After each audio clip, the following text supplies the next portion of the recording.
didn't succeed, despite all the trials, all the mainstream media propaganda, especially here in the United States, but to a certain degree with the English language version of some Turkish mainstream media, with operatives who are linked directly to Gülen and the CIA here, and all the think tanks that you and I have been talking about. And that was when I predicted that since the other attempts failed, those would have been some sort of soft coup. The next step would be attempting a coup, a military coup. And Turkey is not unfamiliar. Turkey has gone through 5 coups before, and the 1980s coup was the biggest one. And the coup was implemented by United States, by NATO, using Turkish military, because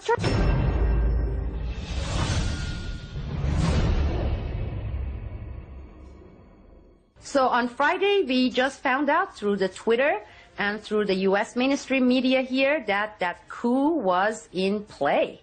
And interestingly, as you would observe with many coups around the world, especially those implemented by military slash, CIA deep state, they always take place at night. Why? Because they want to take advantage of the time of the day when people are in bed. So by the time they wake up in the morning, it's all done deal, okay? Then they go about establishing curfew, and that usually lasts. In 1980, when I was in Turkey, it lasted for 3-4 years in certain areas, the curfew, until they established themselves. Well, this fits that particular pattern. And then, of course, we started seeing the psych warfare. This was not present in 1980 coup in Turkey. There were no social medias. There were no Twitter. We didn't have any Facebook.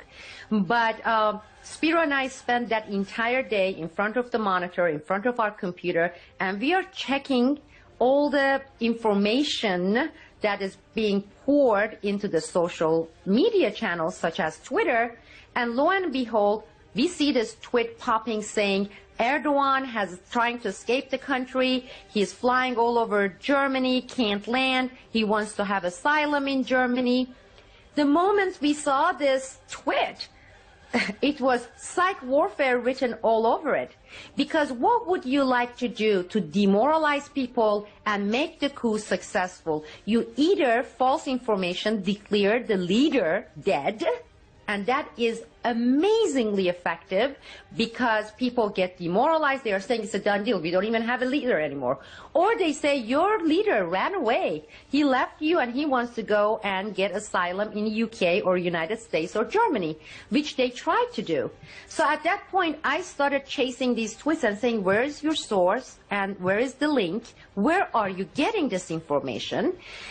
To just show you how the faces of coup has changed, or the implementation tactic, now it's even in a way stronger, more multi-fronted, because social media, as it did with Arab Spring, as it did momentarily when we were seeing that possible Iran Spring, use of Twitter and Facebook to help the coup succeed by spreading rumor, by spreading misinformation.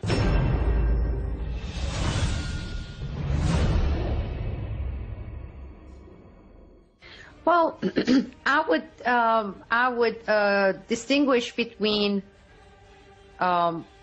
staged versus some foreknowledge, because Erdogan for the past 3 years justifiably have been trying to clean house.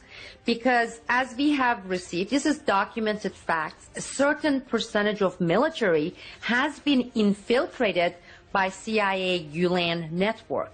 A very large percentage of Turkish police force, and this is over 20-25 years period, people, that they have been infiltrations, has been infiltrated by Gülen's CIA network. Same thing with the courts. And every time he being Erdogan, even with facts and evidence, rounding up these people and removing them from the position, well, that was used especially by the Western media and the extension of Gülen network, including many media organizations in Turkey that are still under the control of Gülen movement. it became bad PR.